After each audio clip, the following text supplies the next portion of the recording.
Química y Bioquímica del Instituto Tecnológico de Toluca, Tecnológico Nacional de México. Muchísimas gracias, doctora, por estar con nosotros.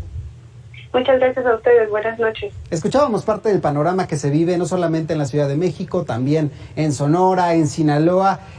Yo le preguntaría, porque difícilmente para los usuarios de este servicio, sobre todo en la Ciudad de México, queda muy claro qué tan benéfico es hacer estos cortes en la distribución del agua, si son esfuerzos suficientes o se quedan cortos. Muchas gracias. Bueno, en cuanto a esta crisis del agua, desafortunadamente hoy en día pues es una realidad. Y de acuerdo a la Comisión Nacional del Agua, CONAGUA, pues principalmente el sistema Cutzamala, ante este tipo de recortes del suministro, se encuentra en los niveles más bajos reportados en los últimos 25 años y se espera en un corto plazo pues un escenario crítico. Este tipo de acciones desafortunadamente en ocasiones se ven limitadas, pero debemos de tomar en cuenta un factor que está fuera del alcance humano, que es el factor de las sequías. Y justamente a través de este fenómeno, por la falta de lluvias importantes en los meses de marzo a mayo, pues generalmente hay ciertas presas que se ven limitadas en el abastecimiento de este recurso necesario, pues para poder llevar a cabo la distribución adecuada del líquido a todos los ciudadanos. Doctora, ¿por qué no terminan de ser suficientes los esfuerzos que se hacen año con año, administración con administración, independientemente del color del partido, Porque cuando uno revisa quizá el tema del Plan Nacional Hidráulico, la visión no es de todo a un alcance futuro, no tiene una proyección tan amplia para los problemas que se están viviendo no solo en México, sino en el mundo. En muchas ocasiones la infraestructura hídrica que cuenta en el país, desafortunadamente, su capacidad de tiempo de vida útil se ha visto limitado.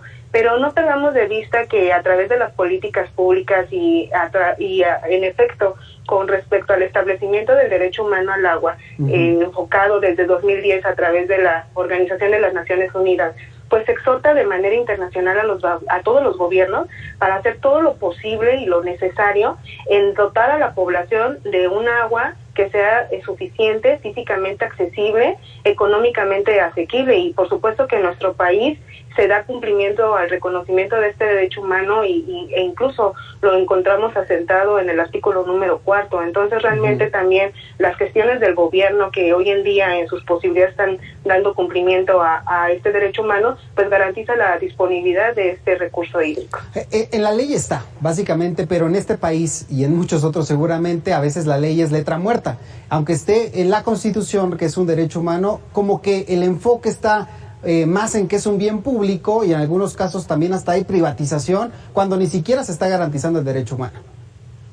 Es un tema crítico y de gran debate. Sin embargo, pues no debemos de perder de vista todas las acciones necesarias que no rebasen este derecho humano al agua bajo la perspectiva, por supuesto, que las autoridades juzguen convenientes y que permitan el beneficio del desarrollo del país.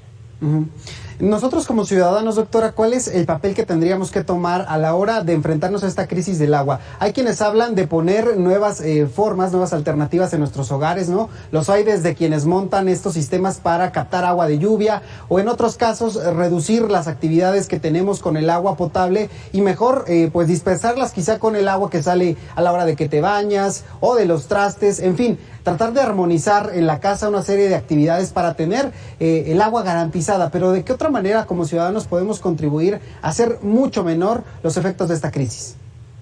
Debemos de exhortar a toda la ciudadanía en un sentido de reflexión del valor del agua, implementar todas las medidas necesarias para su cuidado, distribución, uso y consumo. Y en cuanto a las instituciones educativas, seguir apostando en nuevas tecnologías que nos ayuden al saneamiento del agua, a su adecuada distribución y, por supuesto, incluso a la eliminación de ciertos contaminantes persistentes que puedan existir dentro de ella.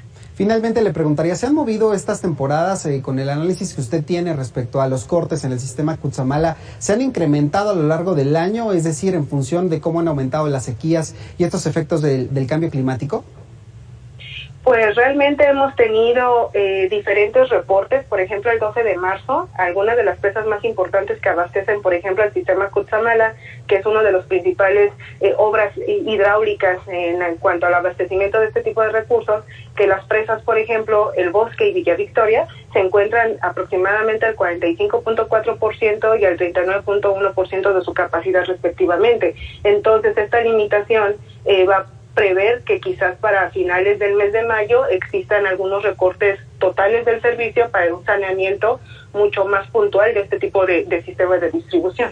Bueno, ahí lo tiene usted para que lo tome en cuenta durante esta temporada. Anote esta fecha que nos dice la doctora. Hay que ser cuidadosos con el uso del agua y de esta manera también contribuimos a que tengamos peores efectos negativos respecto a esta crisis que se vive en el país y en el mundo. Muchísimas gracias, doctora. Muchísimas gracias a ustedes.